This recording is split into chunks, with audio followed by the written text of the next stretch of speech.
Hello students. जैसे कल हमने क्या पढ़ा था, स्ट्रम सेपरेशन थ्योरम। उसमें क्या पढ़ा था हमने, मीन्स कि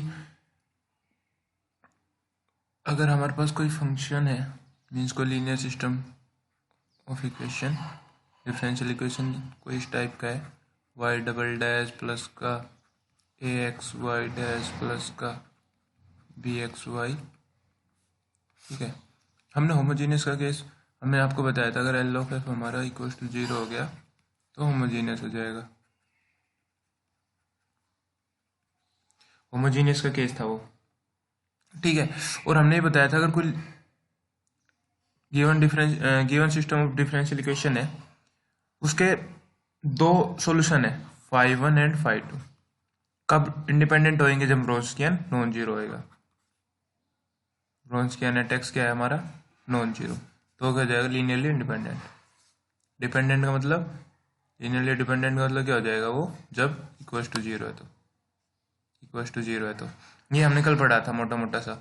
और फिर हमने ये पढ़ा था अगर फाई वन फाई टू दो एल आई सोल्यूशन है, if phi one and phi two are two linearly independent solutions, then between two zeros of phi one, means कोई x1 है जहाँ पे फाई वन हमारा जीरो हो रहा है, कोई x2 है जहाँ पे फाई वन हमारा जीरो हो रहा है, तो इनकी इसकी दो जीरोज के बीच में क्या मिलेगा हमें? एक जीरो मिलेगा। किसका? फाई टू का। कोई एक्स नोट जरूर होएगा, x naught belongs to interval x1 से लेके x2, जहाँ पे हमारा फाई टू क्या हो रहा होगा? जीरो। ठीक है, ये कल हमने सब पढ़ा था। तो एक क्वेश्चन भी किया था हमने। तो यहाँ पे एक क्वेश्चन है क्या, कि मान लो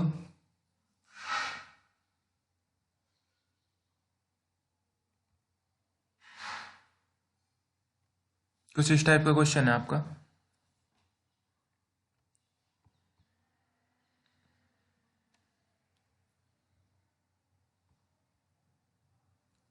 कैसे मूव होएगा? अरे यार, हो जाओ भाई। ओके, सो यहाँ पे क्या पढ़ा था कल हमने? एग्जाम्पल आया हुआ है अभी, कि अगर आपसे पूछा जाए कि आप प्रूव करो, prove that between zeros of sin x there exist one zero, between two successive zero of sin x there exist a zero of sin x plus का cos x। तो ये था। तो कल ही हमने पढ़ा था क्या, अगर कोई डिफरेंशियल इक्वेशन इस टाइप की है, y double dash plus y equal to zero, तो उसका सॉल्यूशन क्या पढ़ा था हमने? y equal to c one cos x plus का सी टू साइन एक्स, फिर सी वन सी टू भी जानी आर्बिट्रेरी कांस्टेंट। तो एक बात देखो, इससे क्या पता चल रहा है? इस डिफरेंशियल इक्वेशन का सॉल्यूशन, मतलब सी टू अगर हम वन रख दें, सी वन को हम जीरो रख दें, मीन्स अगर मैं सी वन को क्या रखूँ? जीरो, और सी टू को क्या रखूँ? वन, तो इसका सॉल्यूशन मीन्स ये भी बनता है, मतलब इस डिफरेंशियल इक्वेशन का किसी पर्टिकुलर केस पे, क्योंकि c and c two arbitrary constant है, तो इनको पर्टिकुलर क्या डाल लो? इसको डाल दूं मैं जीरो, इसको डाल दूं वन, तो ये हमारा साइन एक्स बनता है। इसका मतलब इसका सॉल्यूशन है, साइन एक्स क्या है? इसका सॉल्यूशन। और यहाँ पे या दोनों जगह वन वन डालता हूँ तो ये इसका भी सॉल्यूशन है, मीन्स यहाँ पे ये दो सॉल्यूशन है, दोनों क्या है? एल आई सॉल्यूशन है। चेक कर सकते हो आप, दोनों एल आई सॉल्यूशन है हमारे। इन दोनों का व्रोंस्कियन निकालोगे तो जीरो नहीं बनेगा, तो दोनों एल आई सॉल्यूशन है। और यहाँ पे क्या गिवन है कि ये प्रूव करना है मुझे कि between two successive zeros of sine x there exist zero of cos x, या आप ये भी कह सकते हो, सॉरी यहाँ पे कोस नहीं है, यहाँ पे क्या है? साइन है, थोड़ी सी sine x plus cos x. ठीक है, तो यहाँ पे इसके दो जीरोज के बीच में इसके जीरो लाई करेगा, ये भी कह सकते हो आप, या फिर इसके दो जीरोज के बीच में ये जीरो लाई करेगा, क्योंकि हमने पढ़ रखा है। इनडायरेक्टली आप ये भी कह सकते हो कि अल्टरनेट जीरोज मिलेगी, अल्टरनेटिव जीरोज।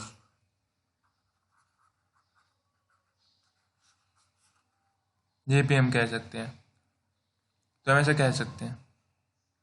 तो अल्टरनेटिव जीरो बोल दो, या फिर ये बोल दो कि इसके जीरो, दो जीरोज के बीच में इसकी जीरो, या फिर इसकी दो जीरोज के बीच में इसकी जीरो लाई करेगी, इतना तो हम कह सकते हैं। ठीक है, तो अब हमें पता है कि ये इस टाइप का डिफरेंशियल इक्वेशन है जिसके सॉल्यूशन ये दोनों आते हैं, जिसके दो सॉल्यूशन है, दोनों एल आई सॉल्यूशन है। तो हमने कल ही थ्योरम पढ़ी थी, सीधा थ्योरम अप्लाई करनी है कि between two successive zeros of sine x there must exist a zero of cos x plus sine x. ये डायरेक्टली हमें उस थ्योरम से बोलना है। तो अगर ऐसा कोई क्वेश्चन आता है, ऐसा है आपके नोट्स में गिवन है क्वेश्चन, तो हमने उस हिसाब से इसको देखा है कि कैसे बताएंगे हम इसको। ठीक है, ओके, यही था। उसके बाद क्या आता है, अगर कोई डिफरेंशियल इक्वेशन इस टाइप की गिवन है आपको, इस टाइप से, इस टाइप से,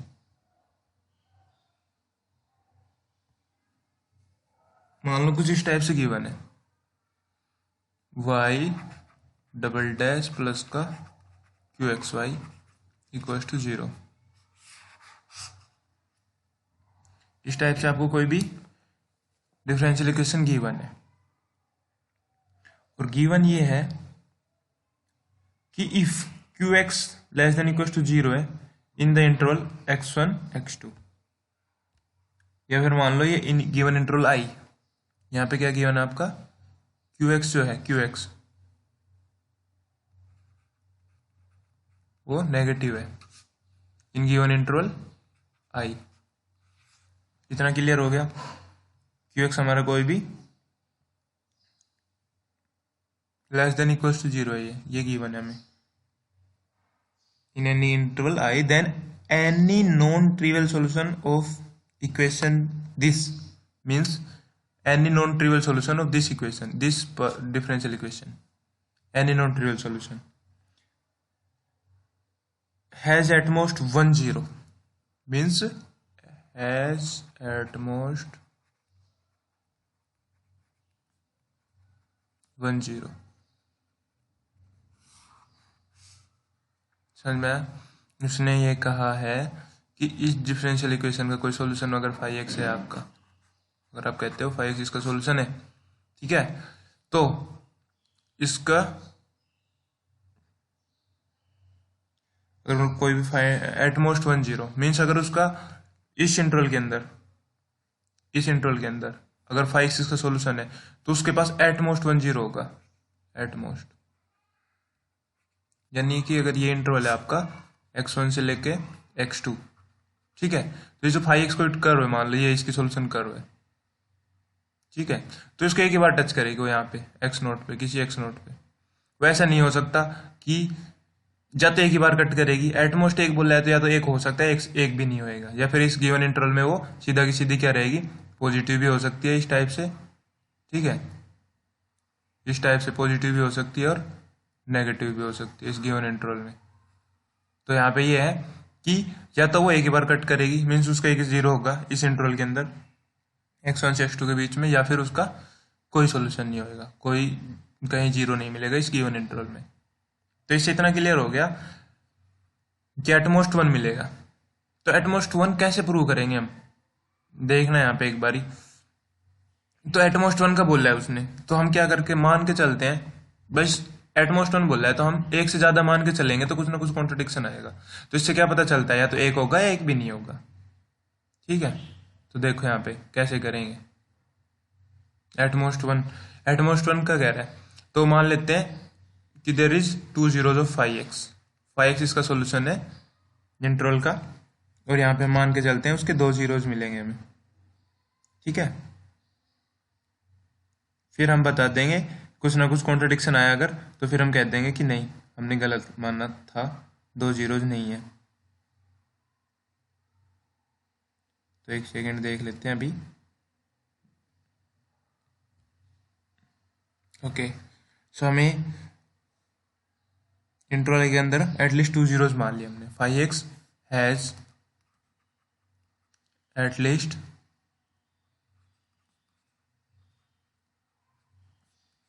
to zeros in given interval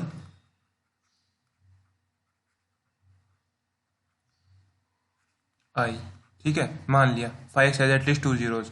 तो मान लो ये इंटरवल आपका आई है पूरा का पूरा यहाँ से लेके यहाँ तक, ठीक है, ये पूरा पूरा इंटरवल आई है, इसके बीच में 2 जीरोज मान लो, कोई x1 यहाँ पे और x2 यहाँ पे है मान लिया। तो यहाँ पे आपका फंक्शन जो है वो मीन्स जो 5x है सोल्यूशन, वो हमारा क्या है, यहाँ पे जीरोज हैं ये दो, x1 और x2। तो भाई विदाउट लॉस ऑफ जनरलिटी हम ये मान ही सकते हैं कि मान लो दोनों रियल लाइन पे हैं तो x1 या तो x2 से बड़ा होगा, x2 x1 से बड़ा होगा, तो कुछ तो होगा ही। तो हम विदाउट लॉस ऑफ जनरलिटी ये मान सकते हैं कि ये जनरलिटी का लॉस भी नहीं हुआ, और ये चीज़ हम मान सकते हैं कि x1 मान लेते हैं x2 से छोटा है। दो सॉल्यूशन है, 2 जीरोज हैं तो इक्वल तो हो नहीं सकते, तो छोटा ही मिलेगा। तो यहाँ पे 2 जीरोज हैं, तो यहाँ पे 2 चॉइस है 5x की, क्या कि भाई 5x ऐसा हो सकता है, यहाँ पे 0 हो रहा है तो ऐसे करके, और 5 पे भी 0 है तो वो ऐसे होगा, ठीक है। और एक चॉइस क्या है कि वो भाई ऐसे करके ऐसे भी जा सकता है। तो यहाँ से क्या पता चला कि हो सकता है आपका 5x पॉजिटिव हो सकता है आपका 5x नेगेटिव हो।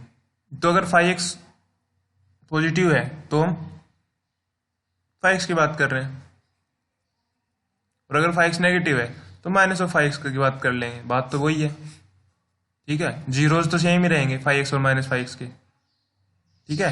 तो अगर मैं 5x को पॉजिटिव मान के चल रहा हूँ तो मीन्स आप समझना नेगेटिव का केस भी साथ साथ हो रहा है, ठीक है। ये मत समझना कि हमने 5x को पॉजिटिव क्यों मान लिया, ठीक है, क्योंकि नंबर ऑफ जीरोज तो सेम ही रहेगी, ठीक है। तो आप चाहो तो उसको पॉजिटिव मान के, चाहो तो उसको नेगेटिव मान के कर सकते हो। ओके, सो यहाँ पे मान लिया हमने, ठीक है, 5x से जो है आपका सॉल्यूशन जो है वो मान लिया पॉजिटिव है, तो 5x को मान लेते हैं ग्रेटर देन 0, ठीक है। अब बात आती है इस पॉइंट पे, फंक्शन हमारा क्या है 0 और 5x। तो एक बात तो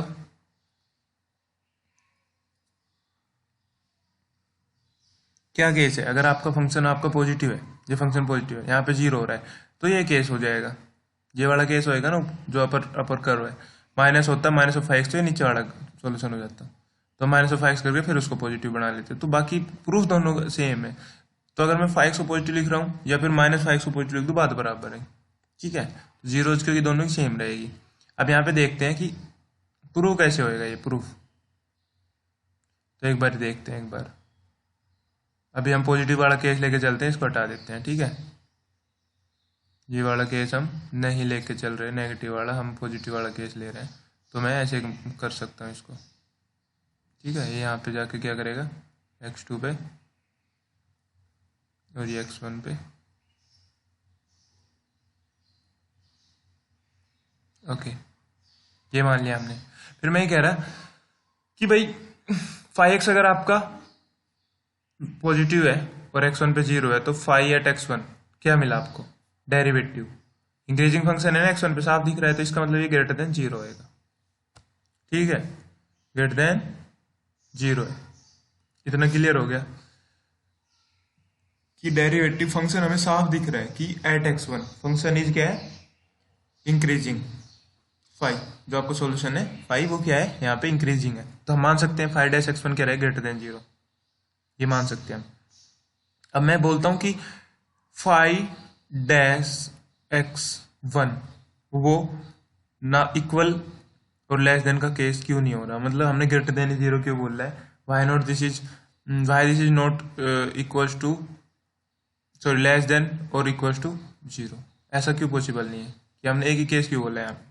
देखो अगर मैं लिखता 5-x1 इक्वल्स टू 0, तो यहाँ पे क्या होता है यहाँ पे x1 पे अगर हमारा डेरिवेटिव 0 हो गया, इसका मतलब क्या होगा भाई, किसी पॉइंट पे जैसे ये आपका x1 है मान लो, यहाँ पे डिस्कस करते हैं थोड़ा सा, इस पॉइंट पे आपका फंक्शन ये जो 5x है वो 0 हो गया, उसका डेरिवेटिव, तो क्या पता चला यहाँ पे हमारी कर्व क्या है, इस एक्सिस के पैरेलल, इस पॉइंट पे x1 पे।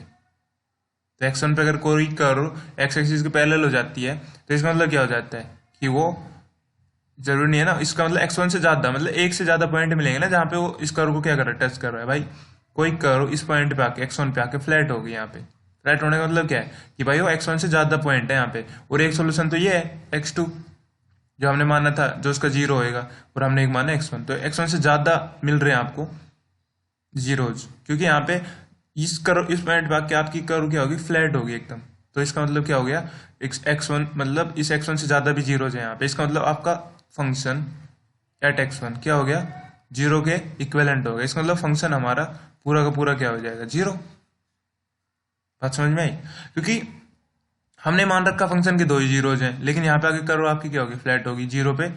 मीन्स फंक्शन की ये जो कर्व फाई एक्स आपका वो क्या हो गया, ऑलमोस्ट 0 की तरफ, 0 पे फ्लैट होगी कर्व आपकी। तो इक्वल टू 0 का मतलब इस कर्व पे, इस पॉइंट पे मीन्स फंक्शन हमारा क्या हो जाएगा, ऑलमोस्ट 0। तो फॉर ऑल एक्स हमारा फंक्शन 0 हो जाएगा। इसका मतलब तो, और वो तो है नहीं, क्योंकि हमारा कर्व क्या है, फाई एक्स हमारा नॉन ट्रिवियल सॉल्यूशन है, नॉट ट्रिवियल सॉल्यूशन है।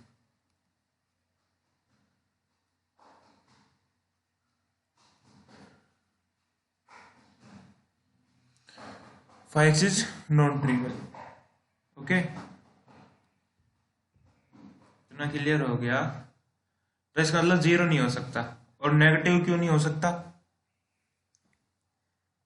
क्योंकि अभी हम क्या मान के चल रहे हैं, फाई एक्स हमारा पॉजिटिव, फाई एक्स हमने पॉजिटिव माने ना, तो फाई एक्स 1 पे डेरिवेटिव अगर नेगेटिव होगा, इसका मतलब क्या हुआ कि भाई फंक्शन यहाँ पे डिक्रीजिंग हो गया x1 पे डेरिवेटिव, क्योंकि ये तो x1 पे फंक्शन हमारा क्या है, फाई एक्स 0 हो रहा है, और डेरिवेटिव नेगेटिव होने का मतलब वो डिक्रीज करेगा, मतलब फंक्शन हमारा किस तरफ चला जाएगा, ऐसे चला जाएगा नीचे की तरफ। वो तो है ही नहीं, वो तो है ही नहीं, क्योंकि हमने क्या मानना है, फंक्शन को पॉजिटिव फंक्शन मानना है, क्योंकि भाई हमने मानना है कि ये पॉजिटिव फंक्शन है, मान लेते हैं। लेकिन यहाँ पे x1 क्या आ गया, नेगेटिव, मतलब फंक्शन की वैल्यू आफ्टर x1 क्या होगी, नेगेटिव। लेकिन हमने तो मानना है कि फाई एक्स आपका क्या है, greater than 0 for all x belongs to interval. तो ये भी नहीं हो सकता, इंटरवल के हर एक x के लिए हमारा जो एक वो है, for all x belongs to interval, हमारा जो फाई एक्स है वो क्या है, पॉजिटिव।